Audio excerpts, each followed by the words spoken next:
Hi listeners, this is Lori from Her Half of History. It's March, and in the US that means Women's History Month. I'm celebrating with free to everyone bonus episodes every Monday, all month long. I'm also celebrating with a prize drawing where a listener like you will win some free Her Half of History merch. There are 4 ways to get yourself in the drawing. You can 1. Sign up as a supporter on Patreon, any level. 2. If you're already a Patreon supporter, bump up your current support level. This is cool anyway because if you go all the way to the Her Highness level of support, you get ad-free episodes and bonus episodes all in the same feed on your favorite app. 3. Make a one-time donation. Links to do any of those first 3 options are available on the website, herhalfofhistory.com, and also in the show notes of this episode. The 4th way to get in the drawing is give me a rating or review in your favorite podcast app. This last option doesn't send me any way to contact you, so to get in the drawing, you'll also have to email me a screenshot of it at herhalfofhistory@gmail.com. No matter which option you choose, you'll have my undying gratitude for your support. It really does make a difference as I tell the stories of women in history. This episode is brought to you by Nordstrom. Spring calls for a wardrobe refresh, and Nordstrom has the best styles of the season. From dresses and denim to standout tops and accessories, find the trends and essentials that feel right for you. Discover new arrivals from brands you love like Wave, Princess Polly, Mango, Adidas, and Free People. Plus, free shipping and returns and free styling appointments make everything so easy. Shop in stores at Nordstrom.com or download the Nordstrom app. Welcome to Her Half of History. My name is Lori. The current series is Women and Money Matters. This is episode 3.7, No Taxation Without Representation in the USA. So last week, I talked about how women in Rome used the no taxation without representation argument to get out of paying taxes. But this week, I'm going to talk about how the same argument was used by American women. And these women were not trying to get out of taxation. They were trying to get themselves represented. And you might think it's a clenching argument in the US, right? Super catchy phrase from the Revolution, all about how wicked and evil King George was towards the honest, hardworking folks from the colonies. When you've got a good marketing slogan, why change it? And indeed, the thought did cross the minds of some of the earliest suffragettes. Now, bear in mind that women were not paying income tax at this point because the federal income tax was only declared to be constitutional in 1913. So when people spoke about taxes in the 19th century, they usually meant state or local property taxes. And any woman who owned property, most assuredly, owed property taxes, making her a taxpayer without representation. Elizabeth Cady Stanton wrote, "Should not all women, living in states where a woman has a right to hold property, refuse to pay taxes so long as she is unrepresented in the government of that state? Such a movement, if simultaneous, would no doubt produce a great deal of confusion, litigation, and suffering on the part of women. But shall we fear to suffer for the maintenance of the same glorious principles for which our forefathers fought and bled and died? Shall we deny the faith of the old revolutionary heroes by declaring in action that taxation without representation is just? No! Like the English dissenters and high-souled Quakers of our own land, let us suffer our property to be seized and sold, but let us never pay another tax, until our existence as citizens, our civil and political rights be fully recognized." Yeah, okay, so full points for drama and all that, but fiery speeches aside, the vast majority of women were not, in fact, prepared to let their property be seized and sold for the dream of a vote. And who can blame them?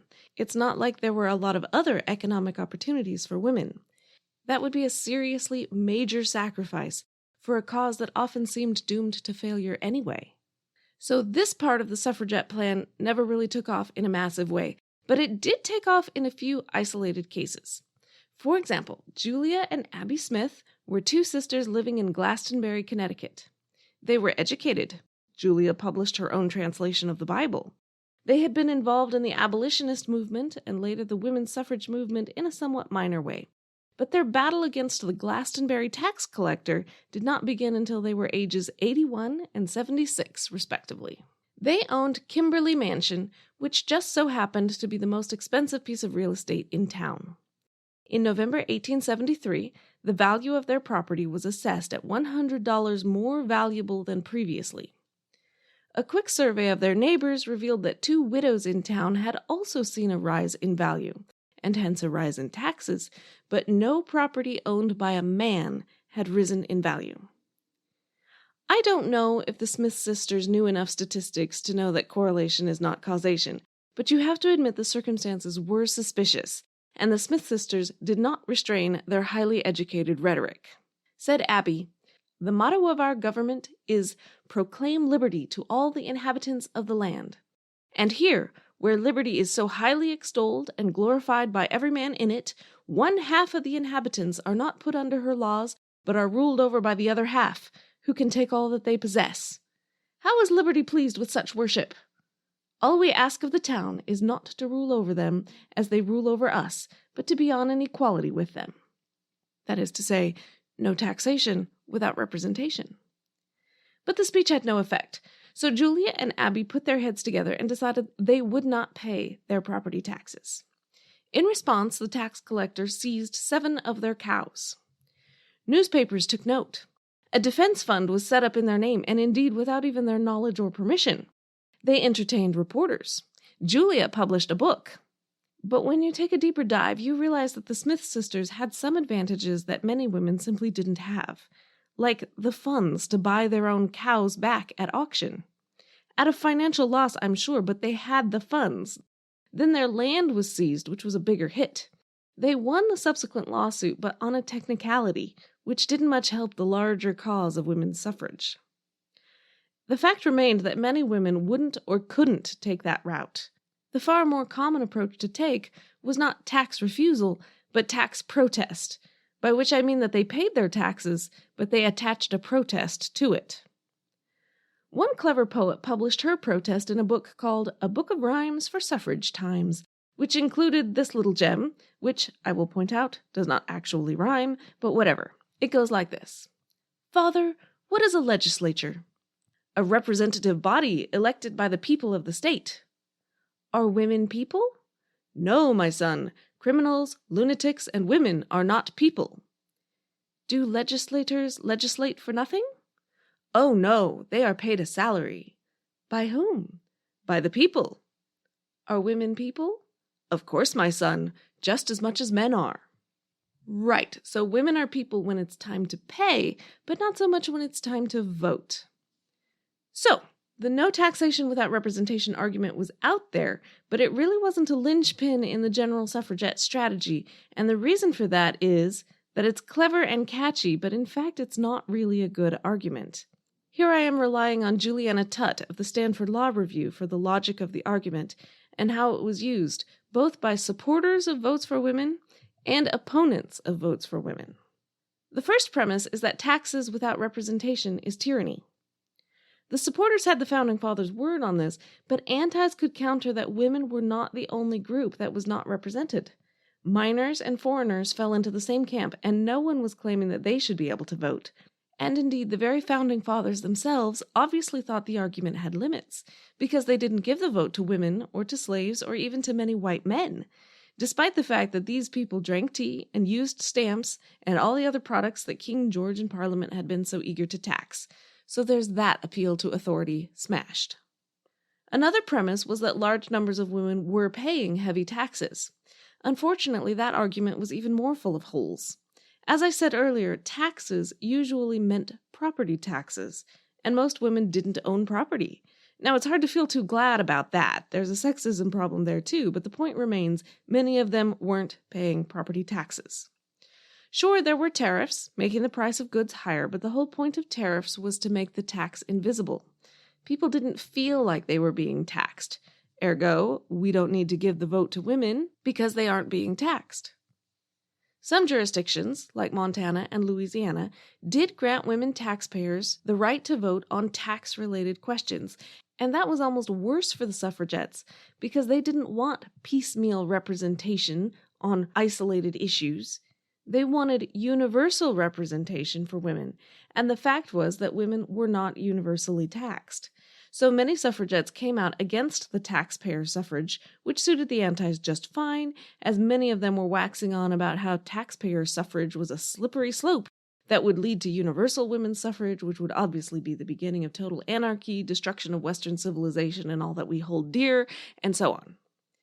In 1913, the 16th Amendment and the United States Revenue Act brought us the federal income tax, which Americans all know and love, or something like that. Now, this actually strengthened the suffragettes' hand because vastly more women were taxed now that you didn't have to own property.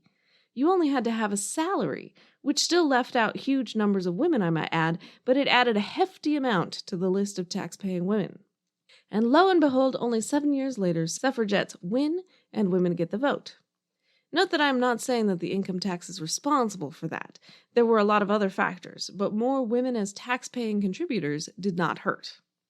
And you may think that having achieved the vote, the argument is now done, but in that you would be wrong because there's more. There is no point in having a right if you can't exercise that right, and this is where we move into the poll tax. LifeLock, how can I help? The IRS said I filed my return, but I haven't. 1 in 4 tax-paying Americans has paid the price of identity fraud. What do I do? My refund, though. I'm freaking out. Don't worry, I can fix this. LifeLock fixes identity theft guaranteed and gets your money back with up to $3 million in coverage. I'm so relieved. No problem. I'll be with you every step of the way. 1 in 4 was a fraud-paying American. Not anymore. Save up to 40% your first year. Visit LifeLock.com/podcast. Terms apply. I'm Ken Harbaugh, host of Burn the Boats from Evergreen Podcasts. I interview political leaders and influencers, folks like award-winning journalist Soledad O'Brien and conservative columnist Bill Kristol about the choices they confront when failure is not an option. I won't agree with everyone I talk to, but I respect anyone who believes in something enough to risk everything for it. Because history belongs to those willing to burn the boats. Episodes are out every other week wherever you get your podcasts. Technically, a poll tax has absolutely nothing to do with going to the polls. Etymologically, the word poll means head, as in the hair on your head. And poll taxes are a truly ancient form of tax whereby the government says, do you have a head attached to your body? You do? Great, you owe taxes. It's also called a head tax or a capitation tax, which is the terminology used in the U.S. Constitution. But in modern English, that just sounds too much like decapitation, which is not what we mean at all. Loads of people have instituted poll taxes, everyone from Moses to Margaret Thatcher, and I have to say I never expected to write a sentence with both those two people mentioned in it. But anyway, poll taxes are very ancient, and when I was originally thinking about taxation and women, that was what I was thinking of. Namely, were women included in poll taxes or not? Did our heads count, or were they too substandard to count? That is actually still an open question for me because lots of sources, including modern ones, say something like, everyone had to pay this tax, without specifying what they mean by everyone. It turns out that in the historical context, a lot of things labeled as for everyone does not in fact include women, slaves, children, or foreigners. Except that sometimes it does, so I'm still turning that one over in my brain depending on the time and place in question. But when I was trying to find out things like, am I part of everyone or not, I was using Google, and if you Google poll tax from within the United States, Google thinks you are talking about the taxes waged at the polls in the American South in the early 20th century. I knew about the American South poll taxes, but I had learned about them in history class in the context of racism. The average black man was much poorer than the average white man, and therefore couldn't afford to pay the tax, and therefore couldn't vote. So sorry, too bad, maybe next year. It's disenfranchisement without legally disenfranchising anyone. The racism angle is definitely true, and I do not in any way mean to minimize it, but guess who else turns out to be much poorer than the average white man? That's right, your average woman of any skin color. The interesting thing about these Southern poll taxes was that if you stuck to the traditional definition of what a poll tax was, then you could claim that it wasn't a voting fee. No, it was just a head tax, like many head taxes throughout history, including in the northern states. It's just purely coincidence that we never ask for proof of payment until you show up to vote. The amount was on the order of $1 or $2. If you are thinking, what's $1 or $2 between friends, you should be aware that it was cumulative. If you have not paid in past years, you have to get completely up to date in order to vote. In 1936, one Nolan Breedlove owed the state of Georgia $13.50 in back poll taxes. It was the height of the Depression, and had he chosen to spend his pennies elsewhere, that same $13.50 could have bought him 50 pounds of grits, 25 loaves of bread, 10 dozen eggs, 20 pounds of pork and beans, 10 pounds of lamb shoulder, 5 pounds of chuck roast, and 50 pounds each of potatoes, yams, and cabbages. Not a trivial amount when unemployment is high, wages are low, and you are living on the edge of subsistence. Certainly there were wealthy women for whom this was not a big deal. But there were also single women, struggling to support themselves, and for them it was a very big deal indeed. There were also married women who struggled. Bear in mind that a family would have to pay the poll tax twice in order to have both husband and wife vote. If you can only afford it once, the culture of the time pretty much guaranteed that it was the wife who would not vote. Even if you were a feminist woman, ahead of your time, eager to exercise your newly granted rights and earning your own income, you might run into difficulty. In Georgia, a wife's salary was legally owned by her husband. If he disagreed, she could not pay her own poll tax, regardless of how wealthy the family was. It was a similar deal in Texas. But not everywhere. South Carolina waived the poll tax for women on the slightly discouraging rationale that it would relieve husbands of the burden of paying for their wives to vote. I mean, yes, but at the same time, a resounding no. There's still something wrong there. My source on this imagines a circumstance where a South Carolina family might be too poor for the husband to vote, but the woman is free to vote, no charge applied, meaning that we might actually get more women voting than men. But I think the reason she's just imagining this scenario is that we have no actual evidence of this happening. It's all theoretical. Other subtle means were also tried. Alabama required that payment of poll taxes be made 9 months prior to the actual election. Like anybody's thinking of voting then. Men were reminded when paying property taxes that perhaps they might like to pay their poll tax too. But if you didn't own property, like most women didn't, no one would remind you. And by the time the election rolls around, it's too late. How much effect did this have? Well, one researcher found that in the 1940s, Alabama voter lists included 2 men for every woman in most of the counties. In rural sections, there might be as many as 3 or 4 men for every woman. This is not necessarily purely a matter of cost. It was often asserted that women were not interested in voting. And given current voter turnouts, I think it's true that many people, both men and women, are not interested in voting. However, the same study also found that sometimes a poor woman would say that she wasn't interested in voting because she was too ashamed to say that she simply couldn't afford it. And if you need further evidence, there is what happened when the poll tax was abolished. Louisiana did it quite early, in 1934. The number of men voting rose by 25%, which is not trivial. The number of women voting rose by almost 100%. But most poll taxes were still in place, and women were still very much involved in the fight to get rid of it. It was a piecemeal battle, which I'm not going to go into here. Suffice it to say that state after state repealed it, and in 1964 the 24th Amendment was ratified, and it said, "The right of citizens of the United States to vote in any primary or other election for president or vice president, for electors for president or vice president, or for senator or representative in Congress, shall not be denied or abridged by the United States or any state by reason of failure to pay any poll tax or other tax." By then, most states had gotten rid of it anyway, but a handful had not, namely Alabama, Arkansas, Mississippi, Texas, and Virginia. And the amendment said nothing about what states could do with local elections. The Supreme Court ruled on that in 1966 and found poll taxes unlawful for any election. That case was brought by 1 man and 4 women, all 5 of whom were African American. Of course, by 1966, the question was much less important than it had been. The amount of the tax was coded into law, so it had not risen at the same rate as inflation. $1 or $2 was nowhere near the monumentally prohibitive amount it had been when Nolan Breedlove had protested. So reduced burden and all that is good. Unfortunately, it was also true that other means of disenfranchising voters had been tried and tested by then, some of which are far more difficult to prevent than the poll tax. But as far as no taxation without representation is concerned, that is the full circle as far as I'm going to discuss it. Hortensia used no taxation without representation to mean that she didn't want to pay taxes. The early American suffragettes used it to say that they did want representation. And later women's rights advocates used it to say they wanted representation to be free and clear of any particular tax burden. My question is, if you had the option of giving up your representation in exchange for total tax exemption, would you take it? I've got a poll up on Twitter, Facebook, and the website, so please come on over, register your opinion, and I will tell you the results of the poll next week. I even promise not to tax you for it. I had two major sources for this episode, an article by Juliana Tutt in the Stanford Law Review, and an article by Ronnie L. Podolewski in the Notre Dame Law Review.